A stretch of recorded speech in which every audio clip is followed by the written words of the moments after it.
बहुत बहुत स्वागत है आप सभी का आपके अपने YouTube channel SP study point पर। मैं सोनू आप सभी दोस्तों का हार्दिक स्वागत करता हूं। दोस्तों आज की इस क्लास के अंतर्गत हम डिस्कस करने वाले हैं BSc सेकंड सेमेस्टर फिजिक्स के ऑब्जेक्टिव प्रकार के प्रश्नों पर। ऐसे छात्र छात्राएं जो इस बार BSc सेकेंड ईयर में हैं और जिनका एग्ज़ाम इस बार OMR सीट पर होना है, उनके लिए आज की ये क्लास खासकर महत्वपूर्ण रहेगी। इस क्लास में आज हम लगभग 100 प्रश्नों पर चर्चा करने वाले हैं जो कि ऑब्जेक्टिव प्रकार के रहेंगे। एक प्रकार से ये आपका मॉडल सॉल्व पेपर है। दोस्तों जैसा कि कल कानपुर विश्वविद्यालय का पेपर है और उन सभी विद्यार्थियों के लिए ये आज की वीडियो खासकर महत्वपूर्ण होने वाली है। और अदर यूनिवर्सिटी यानी कि MGPR यूनिवर्सिटी, मासूकाम्बरा यूनिवर्सिटी या फिर आप आगरा यूनिवर्सिटी से बिलोंग करते हो, यानी कि आपका अगर एग्ज़ाम ऑब्जेक्टिव मोड में होना है तो आपके लिए क्लास महत्वपूर्ण रहेगी। चलो दोस्तों स्टार्ट करते हैं आज की इस क्लास को। ये क्लास आपको NEP के अंतर्गत दी जा रही है, नेशनल एजुकेशन पॉलिसी, जिसके दौरान दोस्तों आपका सेमेस्टर वाइज प्रणाली लागू हुआ था। तो सेकेंड सेमेस्टर में जो आप लोग फिजिक्स पढ़ रहे हैं उसका जो पेपर टाइटल है वो है thermal physics and semiconductor device. आज इसमें हम ऑब्जेक्टिव प्रश्न की चर्चा करेंगे। तो पहला प्रश्न आपकी स्क्रीन पर दिया गया है जो कि है बीन सेतु का प्रयोग किया जाता है, यानी कि Wien bridge is use for. पहला ऑप्शन कह रहा है कि ये प्रतिरोधी मापन में, रेजिस्टेंस मेजरमेंट में, या फ्रीक्वेंसी मेजरमेंट में, या फिर आपका है इंडक्टेंस मेजरमेंट में, या फिर कैपेसिटेंस मेजरमेंट में। तो बीन सेतु का आमतौर पर प्रयोग किस में किया जाता है? ये कैपेसिटेंस मेजरमेंट में किया जाता है, यानी कि धारिता मापन में इसका प्रयोग किया जाता है। ऑप्शन नंबर डी इस क्वेश्चन में आपका सही आंसर हो जाएगा। सभी लोग वीडियो को लाइक शेयर कर दीजिए और जो भी छात्र छात्राएं हमारे यूट्यूब चैनल पर नए हैं चैनल को प्लीज़ सब्सक्राइब जरूर कर लीजिएगा। क्वेश्चन नंबर 2 आपका है निम्न परिपथ में AB का मान क्या होगा। यहाँ पर परिपथ दिया गया है और आपको क्या करना है, मान बताना है। माफ़ कीजिएगा, BA का मान आपको बताना है। BA का मान आपको बताना है। तो BA का मान क्या होगा दोस्तों? तो BA का जो मान आएगा वो 13.6 वोल्ट आएगा। ऑप्शन ए इस क्वेश्चन में आपका सही आंसर है। नेक्स्ट क्वेश्चन देखिए, क्वेश्चन नंबर 3 आपका था जिसमें पूछा गया है कि एक N प्रकार का अर्धचालक वैद्युत रूप से होता है। एक N प्रकार का अर्धचालक वैद्युत रूप से होता है। N टाइप सेमीकंडक्टर इलेक्ट्रिकली, यानी कि ये धनात्मक होते हैं या फिर ऋणात्मक होते हैं या उदासीन होते हैं, इनमें से कोई नहीं होते हैं। तो दोस्तों आपको बता दें, जब भी बात हो N सेमीकंडक्टर यानी कि N टाइप सेमीकंडक्टर इलेक्ट्रिकली क्या होते हैं? ये इलेक्ट्रिकली नेचुरल होते हैं। क्या होते हैं? इलेक्ट्रिकल, ये नेचुरल होते हैं। ऑप्शन सी इस क्वेश्चन में आपका सही आंसर हो जाएगा। क्वेश्चन नंबर 4 है परम शून्यताप पर एक शुद्ध अर्धचालक यानी at absolute zero and intrinsic semiconductor, परम शून्यताप पर एक जो शुद्ध अर्धचालक है वो एक कुचालक की तरह व्यवहार करता है या चालक की तरह व्यवहार करता है। यहाँ पर बहुत ही अधिक संख्या में इलेक्ट्रॉन होते हैं और डी कह रहा है कि नन ऑफ दीज। तो परम शून्यताप पर एक शुद्ध जो अर्धचालक होता है वो बिहेव करता है कुचालक की तरह। किसकी तरह?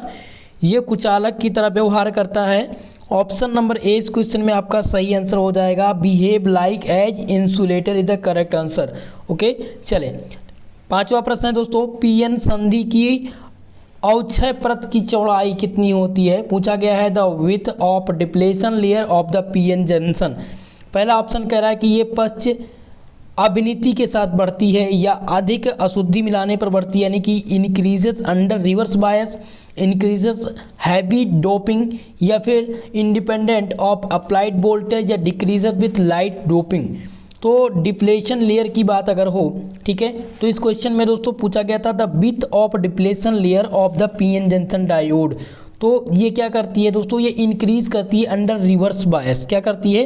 इंक्रीज करती है under reverse bias. The width of the depletion layer of the PN junction is increase under the reverse bias. Option A इस क्वेश्चन में आपका करेक्ट आंसर हो जाएगा। अगला प्रश्न दोस्तों क्वेश्चन नंबर 6 जिसमें पूछा गया है कि एक PN संधि डायोड का उपयोग किया जाता है, यानी ए PN junction diode is use for. तो एक PN जंक्शन का जो यूज किया जाता है वो किसके रूप में? वो रेक्टिफिकेशन के रूप में प्रयोग किया जाता है। नोट कर लीजिएगा, रेक्टिफिकेशन। ओके, रेक्टिफिकेशन के रूप में PN जंक्शन डायोड का प्रयोग किया जाता है। क्वेश्चन नंबर 7 आपका है जेनर डायोड को वोल्टेज रेगुलेटर की तरह प्रयुक्त करने के लिए किया जाता है, यानी कि when use a voltage regulator a Zener diode should B, ये फॉरवर्ड बायस या फिर आइदर फॉरवर्ड और रिवर्स या फिर रिवर्स बायस या फिर अनबायसेड। तो दोस्तों आपको बता दें, जब भी बात हो यहाँ पर जीनर डायोड की, तो जीनर डायोड में क्या होता है, जीनर डायोड में जो रिवर्स बायस यानी कि when use a voltage regulator a Zener diode should be reverse biased. Okay, option number C इस क्वेश्चन में आपका सही आंसर हो जाएगा। जब जेनर डायोड को वोल्टेज रेगुलेटर की तरह प्रयुक्त करने के लिए हम क्या करते हैं, रिवर्स बायस में यूज करते हैं। ऑप्शन सी इस क्वेश्चन का सही आंसर होगा। क्वेश्चन नंबर 8 है, जिसमें है अर्ध तरंग दृष्टिकारी के लिए उर्मिका गुणांक का मान कितना होता है, the value of refill factor of half wave rectifier. यहाँ पर पूछा गया है, वैल्यू पूछी गई है किसकी, refill factor of half wave rectifier. तो इसकी वैल्यू कितनी होती है, इसकी वैल्यू जो आती है दोस्तों वो आती है 1.21, यानी कि इसका जो ऑप्शन नंबर 20 का करेक्ट आंसर हो जाएगा। ठीक है, the value of refill factor of A half wave rectifier is 1.21 is okay. चले क्वेश्चन नंबर 9 आपका है दोस्तों, जिसमें पूछा गया है जेनर डायोड हमेशा उपयोग होता है, Zener diode is always use as, यानी कि जो जीनर डायोड है वो हमेशा उपयोग किया जाता है वोल्टेज एम्पलीफायर के रूप में या ऑसिलेटर के रूप में या फिर रेक्टिफायर के रूप में या फिर वोल्टेज यानी कि वोल्टेज रेगुलेटर के रूप में। तो Zener diode is always use as voltage regulator, यानी कि इसका उपयोग किसके रूप में किया जाता है, वोल्टेज रेगुलेटर के रूप में किया जाता है। ऑप्शन नंबर आपका डी इस क्वेश्चन का सही आंसर हो जाएगा। क्वेश्चन नंबर 10 अब पूछा गया है, जिसमें पूछा गया ऑप्टिकल संचार प्रणाली में उपयोग होने वाली अर्धचालक युक्ति है, यानी कि semiconductor device is use in optical communication system, Zener diode, photo diode, point constant diode या ऑल ऑफ एबव। तो इस क्वेश्चन में जो सही आंसर है वो ऑप्शन नंबर बी है, फोटो डायोड का उपयोग किया जाता है, यानी semiconductor device is use in optical communication system is photo diode. Option 20 में आपका सही आंसर होगा। नेक्स्ट क्वेश्चन है, जेनर भंजन का कारण पूछा गया है, the case of Zener breakdown is, यानी कि जीनर ब्रेकडाउन का क्या कारण है। पहला ऑप्शन कह रहा है कि production of electron hole pair due to thermal agitations, या ऑप्शन बी कह रहा है कि लो डोपिंग, हाई डोपिंग या नन ऑफ दीज। तो इसमें इसका कारण क्या है, इसका कारण है दोस्तों इस क्वेश्चन में जो सही आंसर है ऑप्शन नंबर सी होगा, क्योंकि हाई डोपिंग के कारण प्रोडक्शन ऑफ इलेक्ट्रॉन जो होल पेयर हैं, जो जीनर ब्रेकडाउन का कारण है वो क्या है, इसका हाई डोपिंग, ओके, अत्यधिक अपमिश्रण के कारण जीनर ब्रेकडाउन का कारण होता है। ऑप्शन नंबर सी इसमें आपका करेक्ट आंसर है। ध्यान दीजिएगा, बहुत ही महत्वपूर्ण प्रश्न है। जब भी पूछा जाए कि जेनर डायोड में या जेनर भंजन का कारण क्या है, तो ये आप बताएंगे अत्यंत अपमिश्रण यानी हाई डोपिंग के कारण ऐसा होता है। ओके, चलें क्वेश्चन नंबर 12 दिया गया है, दिए गए परिपथ में अधिकतम जेनर धारा का मान होगा for a given circuit, find the maximum value of Zener current. पहला यहाँ पर दिया गया है, ये सर्किट डायग्राम दिया गया है और इसमें आपको बताना है, क्या बताना है, दिए गए परिपथ में जेनर धारा का मान क्या होगा। तो इसमें जब आप इसका मान निकालेंगे तो इसका मान कितना आएगा, इसका मान आएगा 9 MA। ओके, यहाँ पर आपका सही आंसर होना चाहिए ऑप्शन ए। यहाँ पर ऑप्शन नहीं दिए गए हैं, लेकिन इसका आंसर हो सकता है इस टाइप के क्वेश्चन पूछ लिए जाएँ। ठीक है, सॉल्व कराने का तो समय है नहीं इसमें, इस टाइप के मैं इसका सॉल्यूशन कंप्लीटली लगभग 3 से 4 एग्जाम्पल इसके मैं आपको टेलीग्राम पर भेज दूंगा। ठीक है, वहाँ से आप लोग देख लीजिएगा।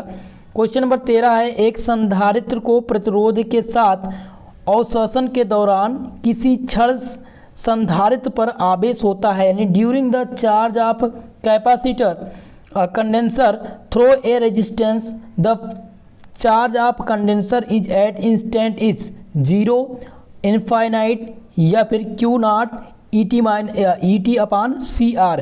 तो दोस्तों इसमें जो सही आंसर हो जाएगा आपका, ये हो जाएगा ऑप्शन नंबर डी। आपका करेक्ट आंसर क्या हो जाएगा, ऑप्शन नंबर डी, यानी कि EC 1 माइनस E की पावर 1 माइनस CR। आपका यहाँ पर आंसर हो जाएगा option number D.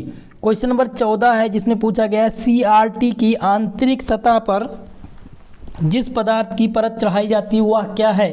The material use to coat inside the face of CRT is carbon, sulphur, silicon या फास्फोरस। तो इनमें से जो सही आंसर आपका हो जाएगा वो हो जाएगा option number D, phosphorus. Okay, correct answer क्या हो जाएगा? फास्फोरस हो जाएगा। The material use to coat inside the face is CRT is phosphorus. Option number D इसमें आपका सही आंसर है।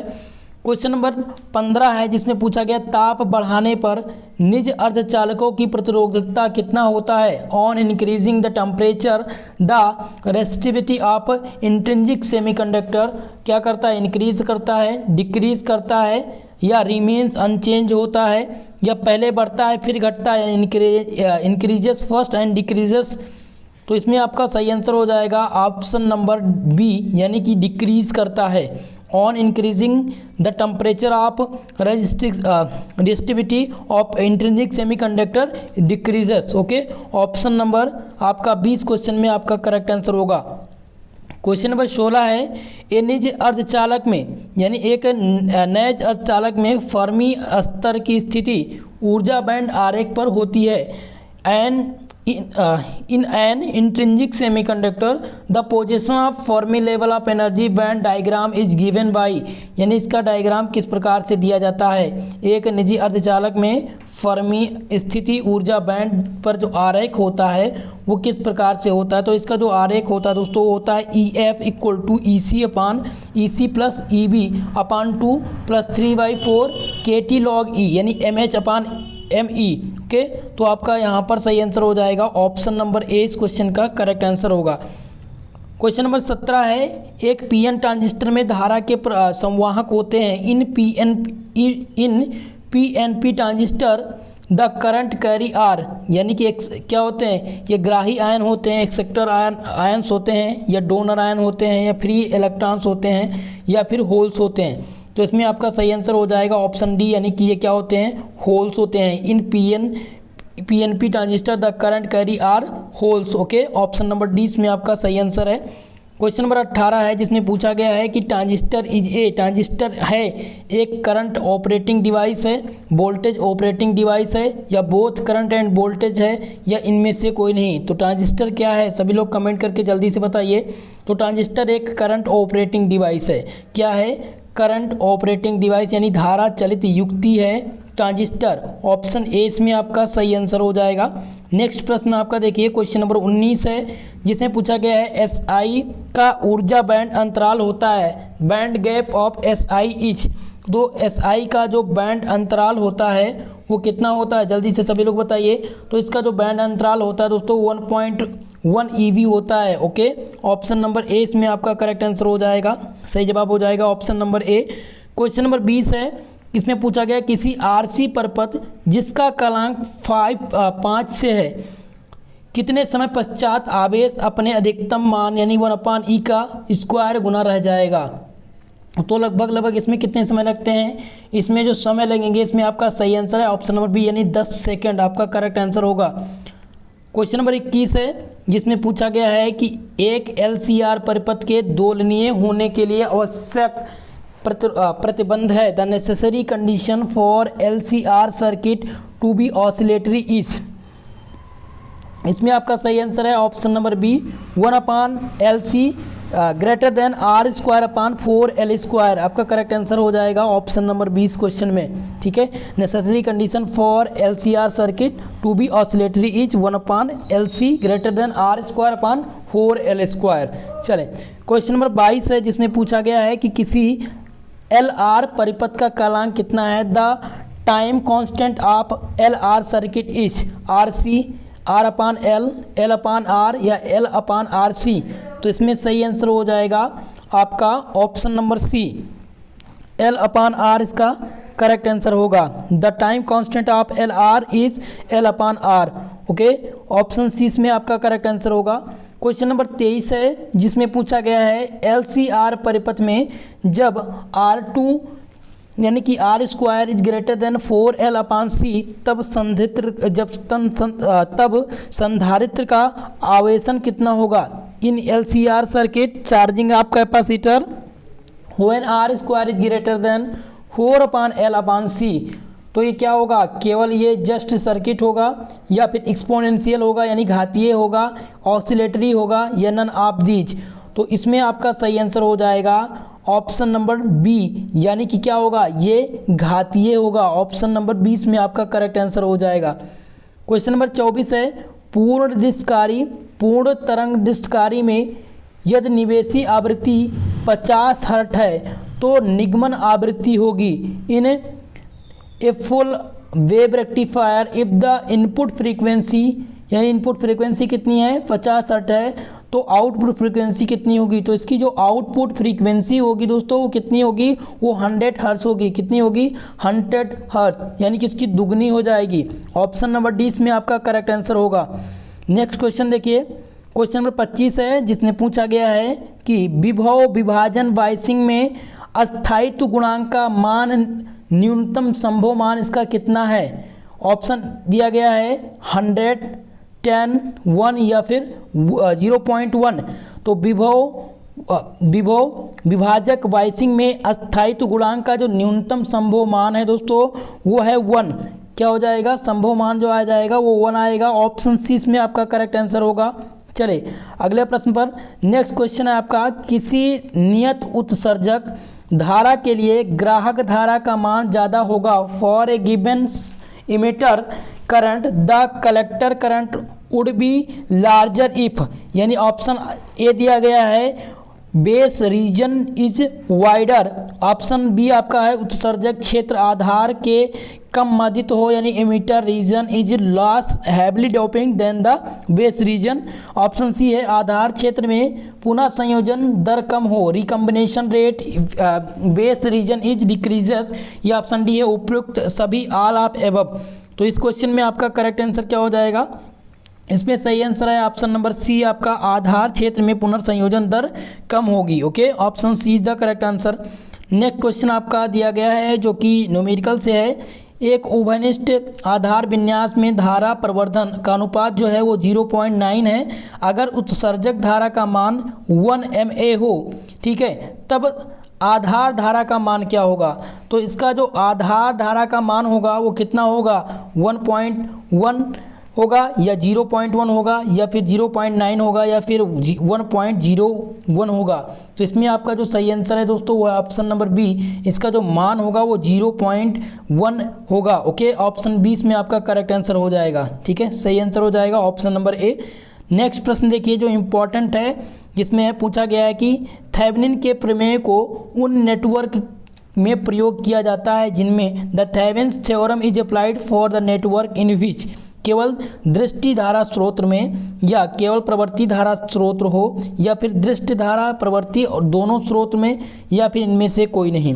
तो थेवेनिन के प्रमेय की बात किया जाए, थेवेनिन के प्रमेय को उस नेटवर्क में प्रयोग किया जाता है जिनमें क्या होता है, जिनमें धारा प्रतिवर्ती यानी कि प्रत्यावर्ती होती है, लेकिन उसके साथ ही साथ धारा जो होती है वो उसके सोर्स नहीं लगे होते हैं। ठीक है, तो इनमें से कौन सा सही आंसर हो जाएगा, ऑप्शन नंबर डी इसमें सही होगा, नन ऑफ दी, जिसमें आपका करेक्ट आंसर होगा। इसमें कोई भी ऑप्शन सही नहीं है। ओके, चले क्वेश्चन नंबर 29 है, एक CRO, ठीक है, एक CRO में समयाधार परिपथ उत्पन्न करता है। इन ACRO the time based circuit produce, पहला ऑप्शन है टूथ वेव फॉर्म या रेगुलेटर वेव फॉर्म, या फिर ऑप्शन नंबर सी दिया गया है कि जया और क्रिय तरंग के रूप में इनमें से कोई नहीं। तो इनमें से आपका सही आंसर है ऑप्शन नंबर डी, यहाँ पर आपका करेक्ट आंसर हो जाएगा, इनमें से कोई नहीं आपका सही आंसर है। ठीक है, क्योंकि एक CRO में जो समयाधार परिपथ उत्पन्न करता है वो क्या करता है, वो रेक्टेंगुलर वेव फॉर्म में नहीं आता है, ना ही सेमी वेव में आता है या ना ही सेटूट वेव में आता है। ठीक है, ऑप्शन यहाँ पर डी आपका करेक्ट आंसर होगा। क्वेश्चन नंबर 30 है, कैथोड किरण दोलनकारी का हृदय होता है। The heart of CRO is, the heart of CRO is, तो इसका जो हार्ट का होता है यानी CRO का जो दोलनकारी हृदय है वो क्या कहलाता है, वो कहलाता है कैथोड किरण नालिका, cathode ray tube. Okay, option number C इसमें आपका करेक्ट आंसर हो जाएगा। इसे CRT कहते हैं और इसे क्या कहते हैं, CRO। ठीक है, CRO यानी कैथोड किरण, कैथोड रेज ऑसिलेटर, इसे कहते हैं करंट माफ कीजिए कैथोड रे ट्यूब। ओके, तो इसमें CRO का जो हृदय है वो क्या है, वो है cathode ray tube. Option number C इसमें आपका सही आंसर हो जाएगा। क्वेश्चन नंबर 31 है जिसमें पूछा गया है उभयनिष्ठ आधार विधा में ट्रांजिस्टर का जो धारा लाभ होता है वो कितना होता है। In common base mode of the current gain of the transistor is, एक से कम होता है या एक होता है या जीरो होता है या एक से ज़्यादा यानी कि मोर देन वन। इस क्वेश्चन में जो सही आंसर है आपका वो है ऑप्शन नंबर बी, यानी कि उभयनिष्ठ विधा में ट्रांजिस्टर धारा का जो लाभ होता है वो एक से कम होता है। ऑप्शन बी आपका सही आंसर होगा इसमें। नेक्स्ट क्वेश्चन देखिए, अगला प्रश्न है इलेक्ट्रॉन गन में होता है। The electron gun consist of, electron gun जो होता है वो क्या कंसिस्ट करता है। इलेक्ट्रॉन एमीटर को, इंटेंसिटी कंट्रोल, फोकस कंट्रोल या ऑल ऑफ एबव। तो इलेक्ट्रॉन गन में क्या होता है, सभी लोग जल्दी से आंसर करेंगे। इलेक्ट्रॉन गन में क्या होता है, ये सभी होते हैं, यानी electron emitter, intensity control, focus control. Okay, so answer number D आपका सही आंसर हो जाएगा, ऑल ऑफ एबव। अगला प्रश्न है क्वेश्चन नंबर 34 जिसमें है एक द्विध्रुवीय ट्रांजिस्टर के लिए अल्फा एवं बीटा में संबंध। The relation between alpha and beta for the bipolar transistor. Bipolar transistor के लिए अल्फ़ा और बीटा का मान क्या है। तो अल्फ़ा और बीटा का जो मान होगा दोस्तों वो होगा alpha equal to beta 1 minus alpha. Okay, option number कौन सा सही हो जाएगा, बी आपका करेक्ट आंसर होगा इस क्वेश्चन का। अगला प्रश्न देखिए, क्वेश्चन नंबर 35 है उभयनिष्ठ आधार विन्यास में निवेशित तथा निर्गत विभव के बीच का कालांतर कितना होता है। The phase difference between the input and output voltage in common base configuration is 180 degree, 90 degree, 270 degree या फिर 0 डिग्री। तो इसमें आपका जो सही आंसर हो जाएगा वो हो जाएगा ऑप्शन नंबर डी, यानी कि 0 डिग्री आपका करेक्ट आंसर होगा। ओके, चले क्वेश्चन नंबर 36 है जिसमें पूछा गया है एक मल्टीमीटर से मापन करते हैं। ये multimeter can be use for the measure of only resistance, only current, only voltage या ऑल ऑफ एबव। तो मल्टीमीटर से क्या मापा जाता है दोस्तों, ये सभी मापा जाता है, यानी रेजिस्टेंस भी मापा जाता है, करंट भी और वोल्टेज भी। ठीक है, ऑल ऑफ एबव इसमें आपका करेक्ट आंसर है। 36 नंबर प्रश्न का जो सही आंसर होगा ऑप्शन नंबर डी होगा। अगला प्रश्न है क्वेश्चन नंबर 37 जिसमें पूछा गया है कि एक डिजिटल मल्टीमीटर के लिए आधारभूत बिल्डिंग ब्लॉक्स है। The basis building block of digital multimeter are oscillator amplifier या डायोड एम्पलीफायर या फिर रेक्टिफायर सिमेटेड ट्रिगर। ठीक है, यानी डिस्टकारी सिमट ट्रिगर। तो इनमें से सही आंसर क्या हो जाएगा, 37 नंबर का हो जाएगा ऑप्शन नंबर डी इसमें। ठीक है, ऑप्शन नंबर डी क्या हो जाएगा, यानी एलॉन्ग डिजिटल एन्यूएटर संख्या counter. Okay, option number D इसमें आपका करेक्ट आंसर है। अगला प्रश्न है क्वेश्चन नंबर 38 जिसमें पूछा गया है कि ऑटो इंजन में ऊष्मा का अवशोषण होता है। The absorption of heat in auto engine, auto engine में ऊष्मा का अवशोषण कहाँ होता है, आइसोबैरिक, आइसोहोरिक, आइसोथर्मल या नन ऑफ दीज। तो इनमें से सही आंसर हो जाएगा 38 नंबर का ऑप्शन नंबर बी, यानी कि आइसोकोरिक। ठीक है, स्थिर आयतन पर ऑटो इंजन में ऊष्मा का जो अवशोषण होता है वो स्थिर आयतन पर होता है। ऑप्शन नंबर 20 में आपका करेक्ट आंसर होगा। नेक्स्ट क्वेश्चन है जिसमें पूछा गया है निम्न में से कौन सी प्रक्रिया उत्क्रमणीय प्रक्रिया है। इनमें से उत्क्रमणीय प्रक्रिया कौन सी है। ऑप्शन ए दिया गया है दोस्तों जिसमें बता रहा है कि ऑप्शन नंबर ए आपका क्या कह रहा है, ऑप्शन नंबर ए है isothermal expansion of gas. Option B है यानी कि electrically heating of wire. Option C दिया गया है transfer of heat by radiation और डी दिया गया डिफ्यूजन ऑफ गैस। ठीक है, तो इनमें सही आंसर क्या हो जाएगा, ऑप्शन नंबर सी हो जाएगा, विकिरण द्वारा ऊष्मा का स्थानांतरण यानी कि transfer of heat by radiation. इनमें से जो उत्क्रमणीय प्रक्रिया है वो विकिरण द्वारा ऊष्मा का जो स्थानांतरण है उसको उत्क्रमणीय प्रक्रिया कहते हैं। ऑप्शन सी आपका यहाँ पर सही आंसर है। अगला प्रश्न देखिए क्वेश्चन नंबर 40 जिसमें दिया गया है किसी गैस के दाब तथा ऊर्जा घनत्व के बीच सही संबंध क्या है। What is the current relation between pressure P and energy density E of a gas. Okay, तो इसमें जो सही आंसर हो जाएगा दोस्तों 40 नंबर क्वेश्चन का वो हो जाएगा ऑप्शन नंबर डी, यानी कि हो जाएगा P equal to 2/3E। Okay, इसमें सही आंसर हो जाएगा ऑप्शन नंबर आपका डी। नेक्स्ट क्वेश्चन आपका दिया गया है जिसमें पूछा गया है कि सर्वाधिक प्रसंभाव्य चाल तथा वर्गमाद मूल चाल में संबंध क्या है। The relation between most probable speed of the root mean square speed is. तो इसका जो वैल्यू होती है, इसकी जो वैल्यू आती है वो आती है BM equal to √2/3 BRMS। Okay, इस प्रकार से कौन सा आंसर सही हो जाएगा? ऑप्शन सी इसमें आपका करेक्ट आंसर है। ठीक है, सर्वाधिक यानी कि the relation between most probable speed and root mean square root speed is. Okay, C answer आपका सही आंसर है इसमें। क्वेश्चन नंबर 42 है जिसमें पूछा गया है जूल थॉमसन प्रभाव में व्युत्क्रमणीय ताप यानी टी है, temperature of the inversion TI in Joule Thomson effect. तो इसमें जो जूल थॉमसन इफेक्ट का जो प्रभाव यानी कि जूल थॉमसन प्रभाव में जो व्युत्क्रमणीय ताप है वो क्या है? वो है 2A/RB। क्या है दोस्तों? 2A/RB। ऑप्शन सी में आपका सही आंसर हो जाएगा। अगला प्रश्न है सही संबंध पूछा गया है the correct relation is CP - CB equal to E∅ - E∠θ। ठीक है, ऑप्शन बी दिया गया है CP equal to ΔU/ΔT। Option number C दिया गया है CP - CB equal to R। Option D कह रहा है कि CP/CB इक्वल टू E∫E∅। तो इनमें से सही संबंध, सही रिलेशन आपको बताना था। तो सही रिलेशन जो है वो है CP - CB equal to R। ये आपका करेक्ट आंसर होगा, यही सही रिलेशन है, करेक्ट रिलेशन है। क्वेश्चन नंबर 44 है जिसमें पूछा गया है ऊष्मागतिकी का द्वितीय नियम संबंधित है the second law of thermodynamics deal with, यानी ऊष्मागतिकी का जो द्वितीय नियम है वो किससे संबंधित है? ऊर्जा संरक्षण से यानी कंजर्वेशन ऑफ एनर्जी से संबंधित है, या फिर दूसरा ऑप्शन कर रहा है conservation of heat, conservation of momentum, या ऑप्शन सी दिया गया है conservation of heat to work. ठीक है, तो ऊष्मागतिकी का जो सेकंड नियम है यानी सेकंड लॉ है वो किस पर डिपेंड है? वो कंजर्वेशन ऑफ हीट वर्क पर डिपेंड करता है। ऑप्शन डी इसमें आपका करेक्ट आंसर हो जाएगा।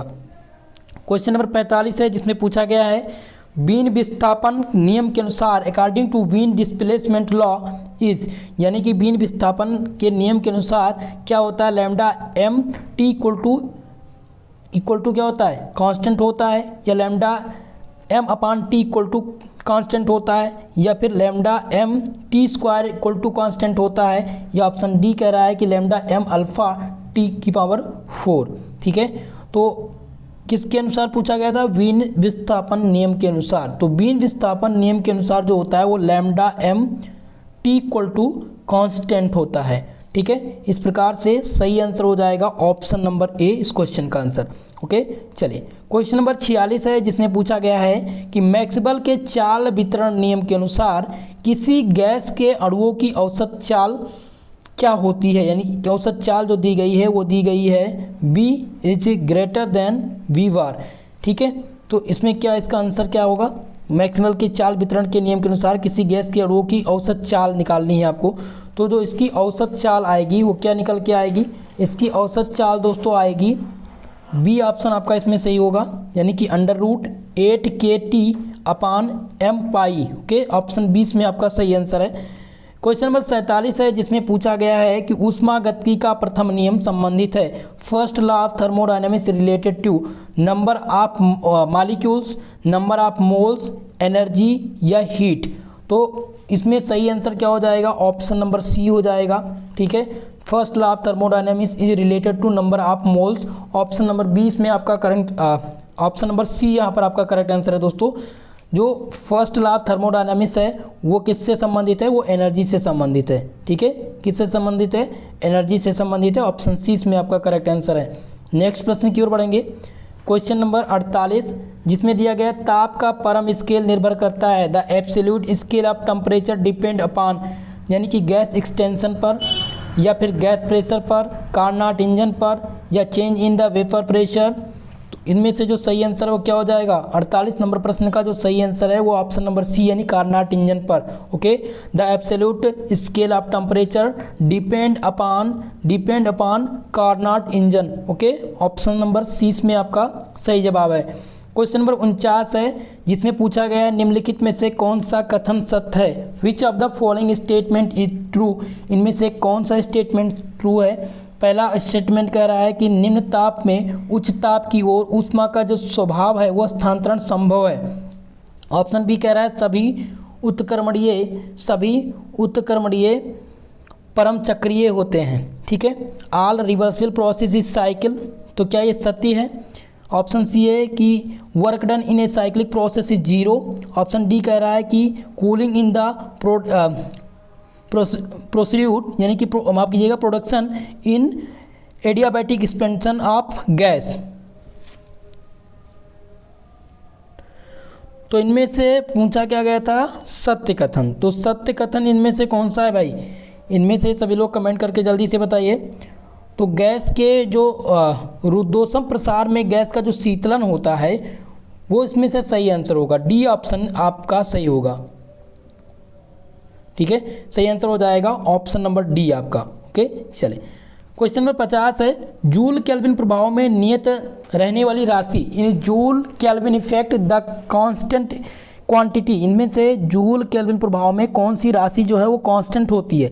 इंटरनल एनर्जी, एंट्रोपी, एंथैल्पी या गिब्स फ्री एनर्जी, ठीक है।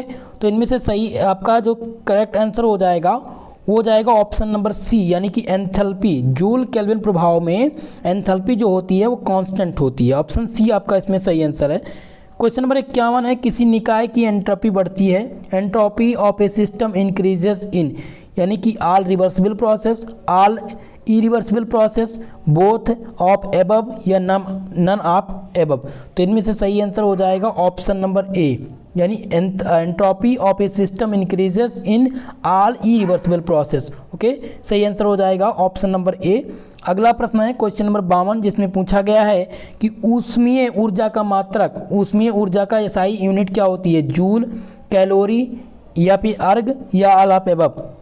इनमें से जो सही आंसर है दोस्तों वो हो जाएगा ऑप्शन नंबर बी यानी कि कैलोरी होती है। ऊष्मीय ऊर्जा का जो मात्रक होता है वो क्या होता है? कैलोरी होता है। अगला प्रश्न न्यूमेरिकल से संबंधित है दोस्तों, ठीक है। क्वेश्चन नंबर 54 को सॉल्व करते हैं। 54 नंबर प्रश्न है, इनमें से कौन सा मैक्सवेल का ऊष्मीय गतिकी संबंध नहीं है? Which one of the not Maxwell thermodynamic relation. इनमें से कौन सा मैक्सवेल का ऊष्मागतिक संबंध नहीं है? पहला ऑप्शन दिया गया है del T upon del B S equal to minus del P upon del S B.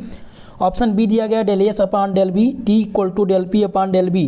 तो पहला अगर हम देखें, पहला जो रिलेशन है ये तो मैक्सवेल का ऊष्मागतिकी का संबंध है। बी भी आपका दिया गया है। सी देखें del T upon del P S equal to del B upon del P, तो ये भी आपका ऊष्मागतिकी का संबंध है। यहाँ पर देखें डेल एस दिया गया है, del S upon del P equal to del B upon del P, ये आपका इसमें से नहीं है। ओके, ऑप्शन नंबर डी इसमें आपका सही आंसर होगा। ये ऊष्मागतिकी का संबंध नहीं है, बाकी ये सभी तीनों ऑप्शन जो दिए गए हैं वो हैं। 55 नंबर क्वेश्चन दिया गया है कि एक कमरे में फ्रिज का दरवाज़ा खुला हुआ है तब in a room the door of a refrigerator is open then. यानी कि अगर एक कमरा है जिसमें फ्रिज का दरवाज़ा खुला हो तो क्या होगा? कमरा ठंडा हो जाएगा, कमरा गर्म हो जाएगा, उपरोक्त दोनों, बोथ एंड एबव या इनमें से कोई नहीं। तो जब भी एक रेफ्रिजरेटर की बात हो तो अगर किसी भी रूम में दरवाज़ा फ्रिज का खुला रहेगा तो कमरा क्या हो जाएगा? कमरा ठंडा हो जाएगा। ओके, रूम विल भी कमरा जो हो जाएगा वो गर्म हो जाएगा, माफ़ कीजिएगा, ठंडा नहीं होगा, गर्म हो जाएगा। Room will be heated. Okay, option 20 में आपका करेक्ट आंसर होगा। क्वेश्चन नंबर 56 है, प्लांक दोलित्र की औसत ऊर्जा है। The average energy of Planck oscillator is given by. तो जो प्लांक दोलित्र की औसत ऊर्जा है दोस्तों वो क्या है? वो दिया गया है emissive power equal to H B upon E H B upon K T minus 1। Okay, option number C इसमें आपका सही जवाब हो जाएगा। नेक्स्ट क्वेश्चन देखते हैं। आपका अगला प्रश्न दिया गया है 59 नंबर प्रश्न है कि कृष्ण पिंड विकिरण वर्णक्रम में ऊर्जा विकिरण की संपूर्ण व्याख्या की जा सकती है। In spectrum of a black body radiation the energy distribution can be completely explained by Stefan law के द्वारा, बीन्स लॉ के द्वारा या रेले-जीन्स लॉ के द्वारा या फिर प्लांक रेडिएशन लॉ के द्वारा। तो इनमें से जो सही आंसर है दोस्तों 59 नंबर क्वेश्चन का वो कौन सा हो जाएगा? 59 नंबर प्रश्न का जो सही आंसर हो जाएगा वो हो जाएगा ऑप्शन नंबर डी यानी प्लांक के लॉ के द्वारा। ओके, ऑप्शन नंबर डी इसमें आपका करेक्ट आंसर है। नेक्स्ट क्वेश्चन है क्वेश्चन नंबर 60 जिसमें पूछा गया है कि किसी उत्क्रमणीय प्रक्रम में निकाय की entropy in reversible process the entropy of a system is increases decreases, zero या रिमेन्स कांस्टेंट। तो इसमें क्या हो जाता है दोस्तों, इसमें हमेशा रिमेन्स कांस्टेंट होता है। इन reversible process the entropy of a system remains constant. Option D आपका इसमें करेक्ट आंसर होगा। क्वेश्चन नंबर 61 है दोस्तों, क्लासियस-क्लैपेरॉन का समीकरण पूछा गया है। क्लासियस-क्लैपेरॉन इक्वेशन इज, क्लासियस-क्लैपेरॉन का इक्वेशन इनमें से कौन सा है। तो क्लासियस-क्लैपेरॉन का इक्वेशन क्या होता है, इक्वेशन जो होता है वो होता है del P upon del T equal to L upon L upon T B2 minus B1। Okay, option C इसमें आपका करेक्ट आंसर हो जाएगा। ये आपका जो दिया गया है ये क्लासियस-क्लैपेरॉन इक्वेशन है। ओके, अगला प्रश्न दिया गया है, निम्न में से सही संबंध, करेक्ट रिलेशन आपको बताना है। इनमें से करेक्ट रिलेशन बताना है। पहला ऑप्शन दिया गया H equal to U minus P B, तो ये बिल्कुल सही संबंध नहीं दिया गया है। जो सही संबंध है दोस्तों वो होगा H equal to U plus P B. Okay, ये आपका करेक्ट रिलेशन है। ऑप्शन 20 में आपका सही संबंध हो जाएगा, सही आंसर हो जाएगा। नेक्स्ट क्वेश्चन है, गैस के अणु की वर्ग माध्य मूल चाल क्या होती है। The root mean square speed of a gas molecule is. तो इसका जो मान होगा दोस्तों वो होगा BRMS equal to under root 3kT upon m। Okay, option A इसमें आपका करेक्ट आंसर हो जाएगा। The root mean square speed of a gas molecule is BRMS equal to under root 3kT upon m। Okay, चले अगले प्रश्न की ओर। Question number 64 है जिसमें पूछा गया है, सामान्य ताप पर द्विपरमाणुक अणु की स्वतंत्रता की कोटि होती है। At the normal temperature how many degree of freedom of a diatomic molecule has. ठीक है, यानी कि सामान्य ताप पर द्विपरमाणुक अणु की स्वतंत्रता की जो कोटि होती है वो कितनी होती है। तो स्वतंत्रता की कोटि जो होती है वो 5 होती है। कितनी होती है, 5 होती है। ऑप्शन सी इसमें आपका सही संबंध हो जाएगा, सही आंसर हो जाएगा। क्वेश्चन नंबर 65 है जिसमें पूछा गया किसी आदर्श गैस के लिए रुद्धम प्रक्रम में ताप दाब में संबंध क्या है। For any ideal gas the relation between temperature and pressure in adiabatic process is.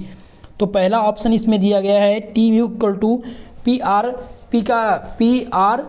Minus 1 constant.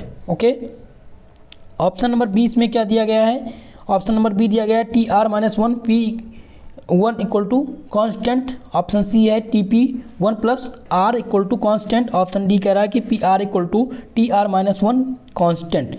तो इनमें से जो सही आंसर है वो क्या हो जाएगा, सही आंसर हो जाएगा ऑप्शन नंबर बी आपका करेक्ट आंसर होगा।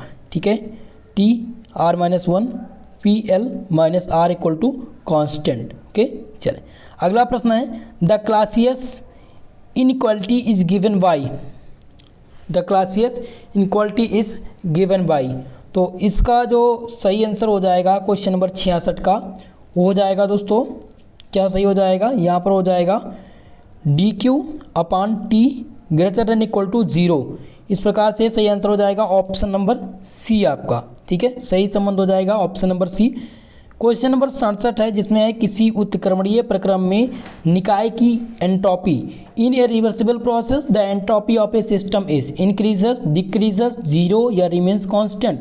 इनमें से सही आंसर क्या हो जाएगा, सही जो आंसर है इसका वो हो जाएगा ऑप्शन डी यानी कि रिमेन्स कांस्टेंट आपका करेक्ट आंसर होगा। ठीक है, किसी भी यानी in a reversible process the entropy of a system is remains constant. अगला प्रश्न देखें, नेक्स्ट क्वेश्चन क्या पूछा गया है, क्वेश्चन नंबर 68 है। पूछा गया यदि गैस के अणुओं की स्वतंत्रता की कोटि F हो तो दो विशिष्ट ऊष्माओं का अनुपात क्या होगा। तो दो विशिष्ट ऊष्माओं का जो अनुपात होगा वो कितना होगा, वो होगा 1+2/F। क्या हो जाएगा दोस्तों, 1+2/F होगा। ऑप्शन 20 में आपका सही आंसर हो जाएगा। क्वेश्चन नंबर 69 है जिसमें दिया गया है 1 mole molecule of ideal gas explained isothermally for 4 time of its volume. What is the change in entropy in the term of gas constant. Okay, तो ये न्यूमेरिकल का क्वेश्चन है दोस्तों, तो एग्जैक्ट आंसर इसका बताना संभव नहीं है। मैं प्रयास करूंगा इसका आंसर आपको टेलीग्राम पर प्रोवाइड करा दूं। इस प्रकार के एक आध दो प्रश्न आपको एग्जाम में जरूर मिलेंगे।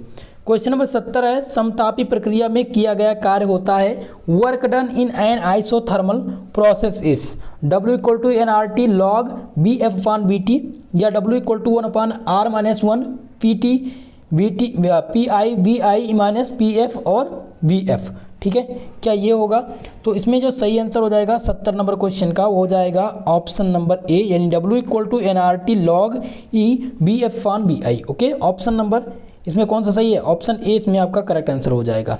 Work done in isothermal process is. Okay, चल क्वेश्चन नंबर 71 है, आदर्श गैस के लिए जूल थॉमसन गुणांक होता है। The Joule Thomson coefficient for ideal gas is positive, negative या जीरो।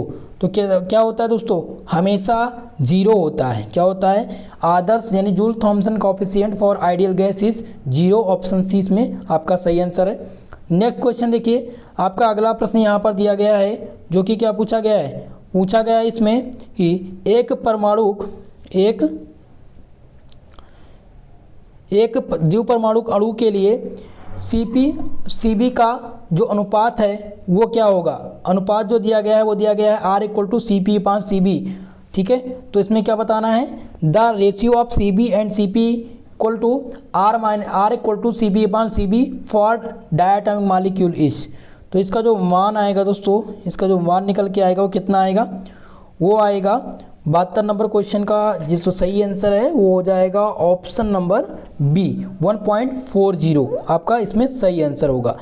अगला प्रश्न है क्वेश्चन नंबर 73, जिसमें पूछा गया है कि 1 ग्राम बर्फ को, माफ कीजिएगा 10 ग्राम बर्फ को 0 डिग्री सेंटीग्रेड ताप पर जल में अगर परिवर्तित किया जाता है तो एंट्रोपी में परिवर्तन क्या होगा?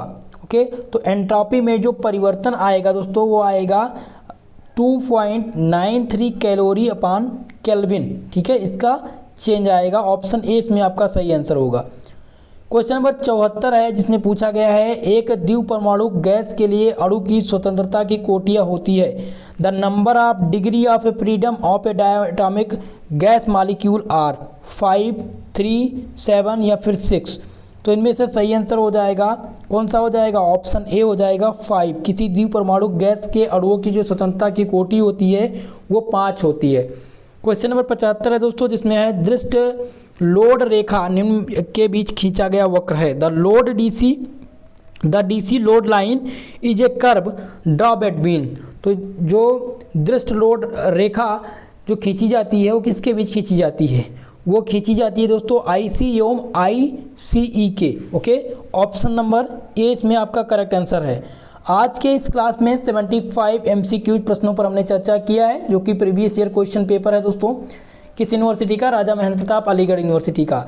इससे रिलेटेड प्रश्न आपके एग्जाम में जरूर पूछे जाएंगे। इस प्रश्न पत्र को पूरा तरीके से आप लोग तैयार करके जाइएगा। बाकी इसका PDF मैं टेलीग्राम पर अभी आपको प्रोवाइड करा दूंगा। साथ ही साथ और जो MCQ प्रश्न हैं इंपॉर्टेंट वो आपको मिल जाएंगे। तो टेलीग्राम चैनल आप ज़रूर ज्वाइन कर लीजिएगा। टेलीग्राम ज्वाइन करने के लिए आप सर्च कर सकते हैं SP स्टडी पॉइंट। जैसे आप टेलीग्राम पर सर्च करेंगे हमारा चैनल मिल जाएगा, जहां से आपको फ्री में PDF और क्लास के लिंक आपको वहां पर मिलते रहेंगे।